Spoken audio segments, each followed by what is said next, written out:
വാർത്തകളുടെ വിശദാംശങ്ങളിലേക്ക്. സ്വർണ്ണക്കടത്ത് കേസ് പ്രതി സ്വപ്ന സുരേഷിന്റെ തുടർ വെളിപ്പെടുത്തലുകളിൽ കരുതലോടെ പ്രതികരിക്കാൻ UDF.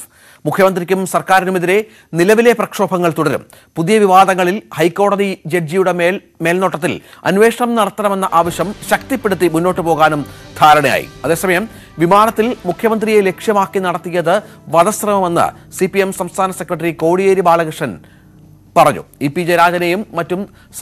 ജയരാജന്റെയും മറ്റും സന്ദർഭോചിതമായ ഇടപെടൽ കൊണ്ടാണ് ആക്രമികൾക്ക് പിണറായി വിജയനെ തൊടാൻ കഴിയാതിരുന്നത്. വിമാനത്തിൽ നിന്ന് ഇറങ്ങും മുൻപാണ് അക്രമികൾ മുഖ്യമന്ത്രിക്ക് നേരെ പാഞ്ഞെടുത്തതെന്നും പഞ്ചാബിലെ ഭിന്ദ്രൻവാല ശൈലിയിലേക്ക് കേരളത്തെ മാറ്റാനാണ് കോൺഗ്രസുകാർ ശ്രമിക്കുന്നതെന്നും ദേശാഭിമാനിയിലെ ലേഖനത്തിൽ കോടിയേരി ബാലകൃഷ്ണൻ പറഞ്ഞു.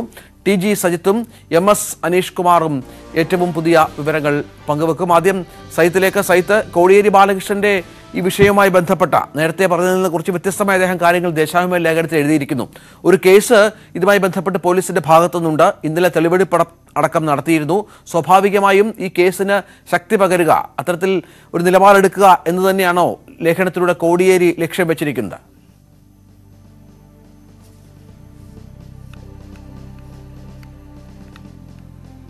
ഈ ലേഖനത്തിലെ കോടിയേരിയുടെ ചില പരാമർശങ്ങൾ ശ്രദ്ധേയമാണ്. കാരണം മുഖ്യമന്ത്രിയെ വിമാനത്തിൽ വെച്ച് ആക്രമിച്ചു എന്നതുമായി ബന്ധപ്പെട്ട് ഇടതു കേന്ദ്രങ്ങൾക്ക് തന്നെ വ്യത്യസ്ത നിലപാടുണ്ട് എന്നതാണ് പ്രതിപക്ഷം ഉയർത്തിക്കാട്ടുന്നത്.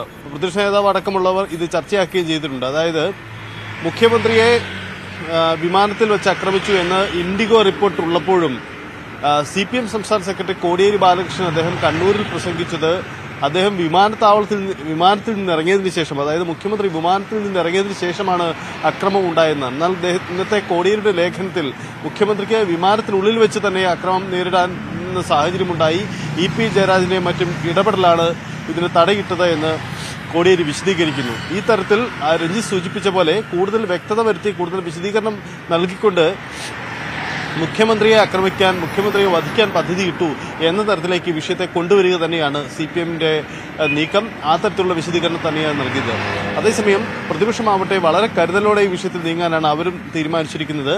ഇന്നലെ ചേർന്ന UDF യോഗം ഈ വിഷയം വിശദമായി ചർച്ച ചെയ്തു. അതായത് സ്വപ്നം നടത്തുന്ന ഓരോ വെളിപ്പെടുത്തലുകൾക്കുമൊപ്പം തങ്ങൾ ഇനി നിലപാടെടുക്കേണ്ടതില്ല എന്നതാണ് UDFന്റെ തീരുമാനം. കാരണം സ്വപ്നം നടത്തിയ വിഷയങ്ങളിൽ ഒരു പൊതുവായ അന്വേഷണമാണ് ആവശ്യം. അതിൽ കോടതിയുടെ നിരീക്ഷണത്തിലുള്ള ഒരു അന്വേഷണം നടക്കണം. ഹൈക്കോടതി ജഡ്ജി ഇക്കാര്യത്തിൽ നേരിട്ട് നിരീക്ഷണം നടത്തണം തുടങ്ങിയ ആവശ്യങ്ങൾ ഉന്നയിച്ചുകൊണ്ടുള്ള പ്രക്ഷോഭ പരിപാടികൾ, അതാണ് UDFന്റെ ഒരു നീക്കം. കാരണം ഭാവിയിലെങ്കിലും സർക്കാരും സ്വപ്നയും തമ്മിൽ ഒരു ഒത്തുതീർപ്പുണ്ടായി സ്വപ്ന ഇപ്പോൾ നടത്തുന്ന നീക്കങ്ങളിൽ നിന്ന് പിൻവലിയാനുള്ള സാധ്യത പ്രതിപക്ഷം മുന്നിൽ കാണുന്നുണ്ട്. അത്തരം സാധ്യതയും ഇന്നലത്തെ UDF യോഗത്തിൽ ചർച്ചയായിരുന്നു. അതുകൊണ്ട് പൊതുവിൽ സർക്കാരിനെതിരായ പ്രക്ഷോഭ പരിപാടികൾ മുന്നോട്ട് കൊണ്ടുപോകും. ജൂലൈ മാസത്തിൽ ഇതിന് അതായത് ഇടതുപക്ഷം നടത്തുന്ന LDF നടത്തുന്ന നയവിശദീകരണ പരിപാടികൾക്ക് ബദലായി ജൂലൈ മാസം തുടക്കം മുതൽ പ്രാദേശിക തലത്തിൽ വലിയ പ്രക്ഷോഭ പരിപാടികൾ നടത്താനാണ് ഇപ്പോൾ UDF തീരുമാനമെടുത്തിരിക്കുന്നത്. ഇതിനു മുമ്പായി 27 മുതൽ നിയമസഭാ സമ്മേളനം ആരംഭിക്കുകയാണ്. സ്വാഭാവികമായും സഭാ സമ്മേളനത്തിന്റെ ആദ്യ ദിവസങ്ങൾ പൂർണ്ണമായും ഈ സ്വർണ്ണക്കടത്തിന്റെ പുതിയ വിവാദങ്ങൾ ചർച്ചയാകുമെന്നുറപ്പാണ്. അങ്ങനെയെങ്കിൽ സഭയ്ക്കുള്ളിലും ശക്തമായ രാഷ്ട്രീയ നീക്കങ്ങളാണ് പ്രതിപക്ഷം ലക്ഷ്യമിടുന്നത്. തുടരുക.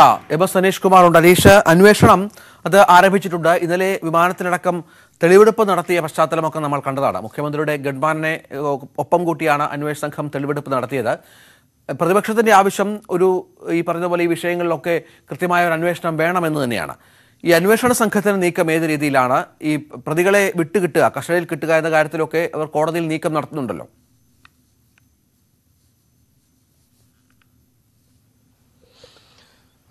രഞ്ജിത്ത്, നേരത്തെ സജ്ജിത സൂചിപ്പിച്ചത് തന്നെ ഇതിലൊരു രാഷ്ട്രീയ വിഷയമായി ഉയരുമ്പോഴും അതിൽ ഒരു കരുതൽ കാണിക്കുന്നത് പോലെ തന്നെയാണ് ഈ സ്വർണ്ണക്കടത്തുമായി ബന്ധപ്പെട്ട കേസുകൾ അന്വേഷിക്കുന്ന കേന്ദ്ര ഏജൻസികളും വിഷയത്തിൽ സമീപനം സ്വീകരിക്കുന്നത്. നേരത്തെ തന്നെ കസ്റ്റംസ് ഈ വിഷയവുമായി ബന്ധപ്പെട്ട് സ്വർണ്ണക്കടത്തുമായി ബന്ധപ്പെട്ട കുറ്റപത്രം സമർപ്പിച്ചു കഴിഞ്ഞിരുന്നു. അതുകൊണ്ട് തന്നെ അവർ ഇതിൽ ഒരു പുനർവിചിന്തനം നടത്തേണ്ടതില്ല, അല്ലെങ്കിൽ ഈ സ്വപ്നയുടെ മൊഴിയുടെ അടിസ്ഥാനത്തിൽ ഒരു തുടരന്വേഷണം നടത്തേണ്ടതില്ല എന്ന തീരുമാനത്തിലേക്ക് എത്തിയിരിക്കുന്നു എന്നാണ് നമുക്ക് മനസ്സിലാക്കാൻ കഴിയുന്നത്. കാരണം സ്വപ്ന വളരെ ഗുരുതരമായ ആരോപണങ്ങൾ കസ്റ്റംസിനെതിരെയും ഈ സത്യവാങ്മൂലത്തിൽ ഉന്നയിക്കുന്നു. ഈ കാര്യങ്ങളുടെ വിശദാംശങ്ങൾ പൂർണ്ണമായും കസ്റ്റംസിൽ വെളിപ്പെടുത്തിയിരുന്നു. അവർക്ക് രഹസ്യമൊഴിയായി നൽകിയിരുന്നു.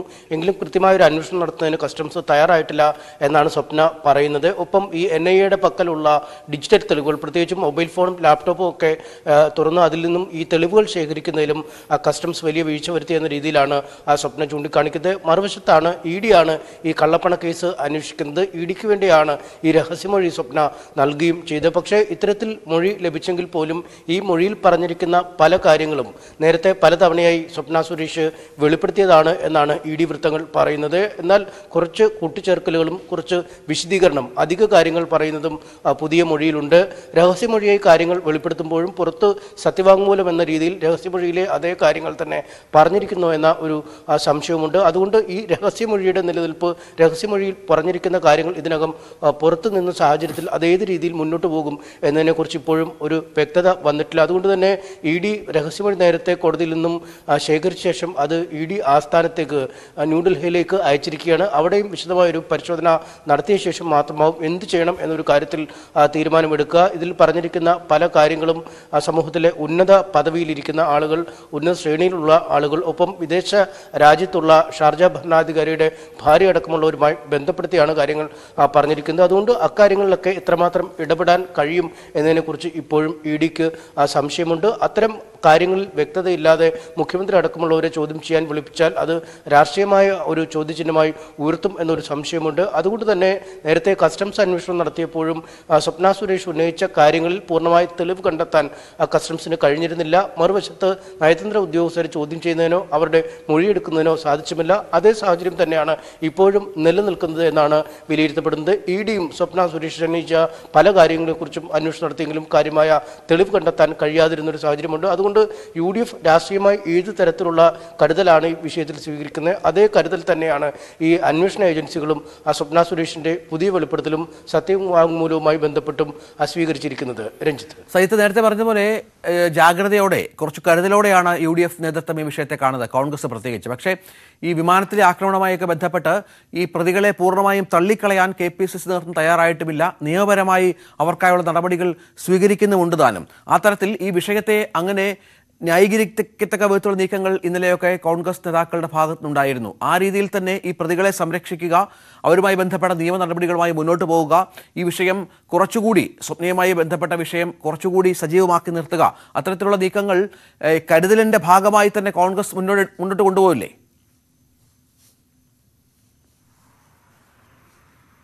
തീർച്ചയായും രഞ്ജിത്ത്, അതുണ്ടാവും. കാരണം പ്രതിപക്ഷത്തെ സംബന്ധിച്ച് വലിയൊരു രാഷ്ട്രീയ ആയുധമാണ് ഈ സ്വർണ്ണക്കടത്തിലെ രണ്ടാം ഘട്ട വിവാദങ്ങൾ. കാരണം അത് അത്ര ശക്തമായി അവർക്ക് ഉന്നയിക്കാനും കഴിയുന്നുണ്ട്. തൃക്കാക്കര ഉപതെരഞ്ഞെടുപ്പ് ഫലമുണ്ടാക്കിയ ഒരു ആവേശം പൊതുവിൽ പ്രതിപക്ഷ നിരയിലുണ്ട്. അതിന് തുടർച്ചയായിട്ടാണ് ഈ സ്വർണ്ണക്കടത്തിന്റെ പുതിയ വിവാദങ്ങൾ വരുന്നത്. സ്വാഭാവികമായും അത് ഏറ്റെടുത്തുകൊണ്ട് പ്രതിപക്ഷ നിരയിൽ വലിയ തരത്തിലുള്ള ഒരു ചലനം സൃഷ്ടിക്കാൻ തങ്ങൾക്ക് കഴിഞ്ഞു എന്ന് ഇന്നലത്തെ മുന്നണി യോഗവും വിലയിരുത്തിയിട്ടുണ്ട്. ഈ തരത്തിലൊരു രാഷ്ട്രീയ സാധ്യതയായിട്ട് ഇപ്പോഴത്തെ നീക്കങ്ങൾ കാണുകയാണ്. അതുകൊണ്ട് തന്നെ ഇതിനെ സജീവമായി തന്നെ ഈ സമരപരിപാടികളുമായി മുന്നോട്ട് പോകും. ഈ ദേശീയ തലത്തിൽ രാഹുൽ ഗാന്ധിക്കെതിരെ ED നടത്തുന്ന അന്വേഷണത്തിൽ സമരം നടത്തുന്നതിനോടൊപ്പം തന്നെ സ്വർണ്ണക്കടത്തിൽ സംസ്ഥാന സർക്കാരിനെതിരായ സമരവും, ഇതാണ് പ്രതിപക്ഷത്തിന്റെ തന്ത്രം. അത് ശക്തമായി തന്നെ മുന്നോട്ട് കൊണ്ടുപോകും. നാളെ സെക്രട്ടേറിയറ്റിലും മറ്റും യൂത്ത് കോൺഗ്രസിന്റെ വലിയ ശക്തമായ പ്രക്ഷോഭ പരിപാടികൾ ഈ സ്വർണ്ണക്കടത്ത് കേസുമായി ബന്ധപ്പെട്ട് അവർ ആസൂത്രണം ചെയ്തിട്ടുണ്ട്. രഞ്ജിത്ത് സൂചിപ്പിച്ച പോലെ ഈ വിമാനത്താവളത്തിൽ വെച്ച് മുഖ്യമന്ത്രിയെ ആക്രമിക്കാൻ ശ്രമിച്ചു എന്ന ആരോപണം പൂർണ്ണമായി പ്രതിപക്ഷം തള്ളിക്കളയുകയാണ്, കോൺഗ്രസ് തള്ളിക്കളയുകയാണ്. ഇക്കാര്യത്തിൽ ഇടതുപക്ഷ കേന്ദ്രങ്ങളിൽ തന്നെ വ്യത്യസ്ത നിലപാടുണ്ട്. ഇൻഡിഗോ റിപ്പോർട്ടിനെതിരെ തന്നെ അവർ ചോദ്യം ചെയ്തു കഴിഞ്ഞു. അതിന് മേലുദ്യോഗസ്ഥർക്ക് പരാതി നൽകിക്കൊണ്ട് ഇൻഡിഗോ മാനേജർക്കെതിരെ പോലും നീക്കം നടത്താനുള്ള നടപടിക്രമങ്ങൾക്ക് പ്രതിപക്ഷം തുടക്കമിട്ട് കഴിഞ്ഞു.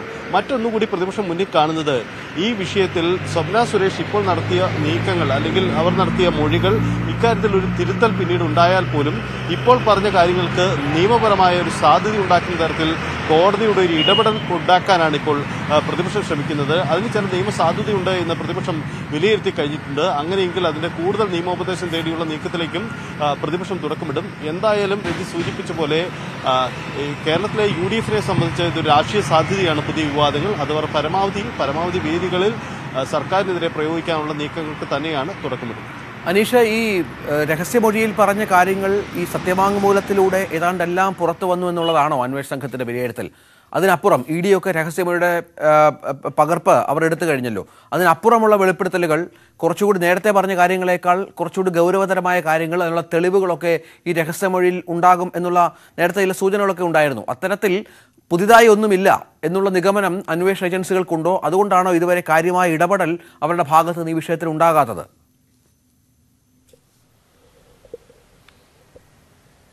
തീർച്ചയായും അങ്ങനെ ഒരു വിലയിരുത്തലാണ് അന്വേഷണ ഏജൻസികൾക്കുള്ളത്. കാരണം നേരത്തെ പല ഘട്ടങ്ങളിലായി പല ഏജൻസികൾക്ക് മുന്നിൽ സ്വപ്ന സുരേഷ് പല വെളിപ്പെടുത്തലുകളും നടത്തിയിരുന്നു. ഈ കേസുമായി ബന്ധപ്പെട്ട പലരെയും കുറിച്ച് പരാമർശിക്കുകയും ചെയ്തിരുന്നു. ഇതിനുശേഷമാണ് ഏറ്റവും ഒടുവിൽ ഈ വിചാരണ ഘട്ടത്തിലേക്ക് കേസ് നീങ്ങുമ്പോൾ പുതിയ വെളിപ്പെടുത്തലുകളുമായി രംഗത്തെത്തുന്നത്.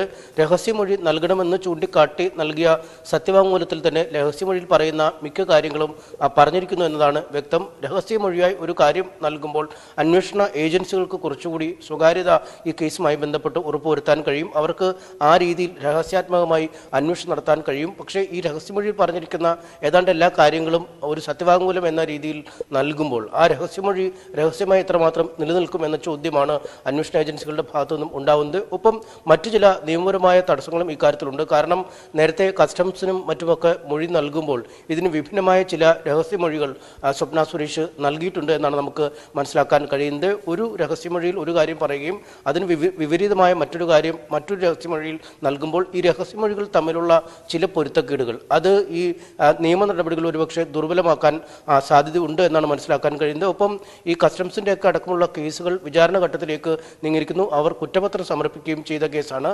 അതിൽ വളരെ പെട്ടെന്ന് ഒരു പുതിയ ചില വെളിപ്പെടുത്തലുകളുമായി സ്വപ്ന സുരേഷ് എത്തുമ്പോൾ എന്താണ് അതിന് പിന്നിലുള്ളത് എന്നതിനെക്കുറിച്ചുള്ളൊരു നിരീക്ഷണവും കേന്ദ്ര ഏജൻസികളുടെ ഭാഗത്തു നിന്നും അല്ലെങ്കിൽ അന്വേഷണ ഏജൻസികളുടെ ഭാഗത്തു നിന്നും ഉണ്ടാവുന്നു എന്നാണ് നമുക്ക് മനസ്സിലാക്കാൻ കഴിയുന്നത്. എന്തായാലും ധൃതി വെച്ചുള്ള ഒരു നീക്കം ഇ ഡിയുടെ ഭാഗത്തു നിന്നും ഉണ്ടാവില്ല എന്നാണ് നമുക്ക് ഈ ഘട്ടത്തിൽ മനസ്സിലാക്കാൻ കഴിയുന്നത്. ആസ്ഥാനത്തേക്ക് പോയിരിക്കുന്ന സ്വപ്ന സുരേഷിൻ്റെ പുതിയ മൊഴിയും പഴയ ഈ കേസുമായി ബന്ധപ്പെട്ട് സ്വപ്ന സുരേഷ് നൽകിയ മൊഴികളുമൊക്കെ വിശദമായി പരിശോധിച്ച ശേഷം മാത്രമേ ഇക്കാര്യത്തിൽ ഒരു തീരുമാനമെടുത്താൽ മതി.